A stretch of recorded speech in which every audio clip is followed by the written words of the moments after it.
नमस्कार बच्चों। आज मैं आपको पढ़ाऊँगी तबले की उपयोगिता, इसके बारे में। तो प्राचीन काल से ही तबला वाद्य किसी न किसी रूप में लोकप्रिय रहा है। आजकल विशेषतः उत्तर भारत में अवनद्य वाद्यों में सबसे प्रमुख स्थान तबले को प्राप्त है।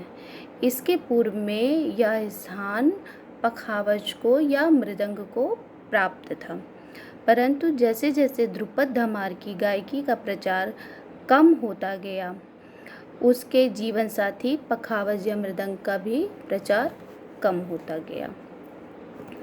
यवन काल में ख्याल और ठुमरी गायन शैलियों के उद्भव, विकास और प्रचार के साथ तबले का भी प्रचार यानी प्रचलन बढ़ता गया।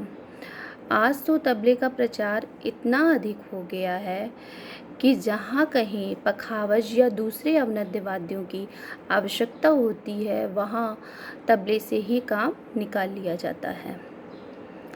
तबले में कुछ ऐसे गुण विद्यमान हैं जिससे उसने अपने गंभीर तथा जोरदार वाद्य पखावज तथा लोक वाद्यों के साथ प्रयोग में लाए जाने वाले वाद्य ढोलक या फिर लोक संगीत में जो नाल वाद्य जो प्रयोग में आता है, उसके स्थान पर तबले को ही वरीयता दी जाती है।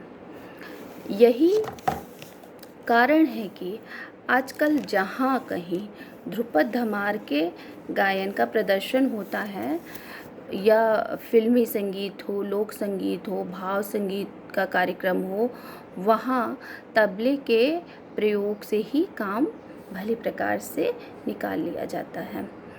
इसके अंतर्गत तबले का स्थान देखा जाए तो अधिक श्रेष्ठ हो गया है। और इसका एक और कारण भी है कि शास्त्र का विकास स्वर शास्त्र की ही दिशा में होता जा रहा है।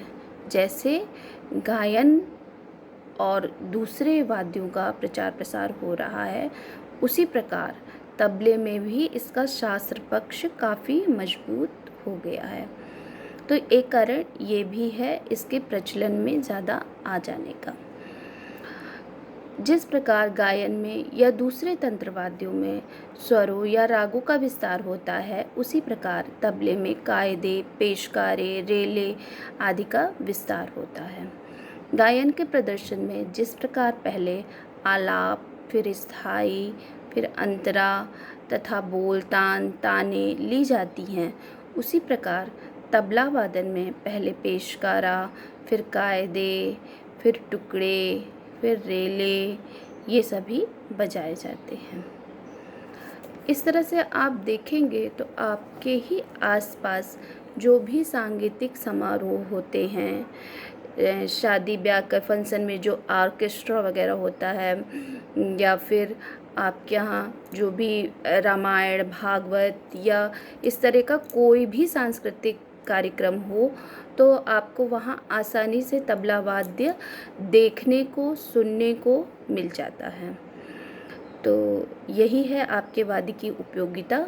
इसको आप पढ़ें, अध्ययन करें। आगे मैं आपको नेक्स्ट चैप्टर तबले के अंग के बारे में बताऊंगी। तब तक इसका मैं रिटन वर्क दे रही हूँ, वो आप करें और घर में आप सुरक्षित रहें। धन्यवाद।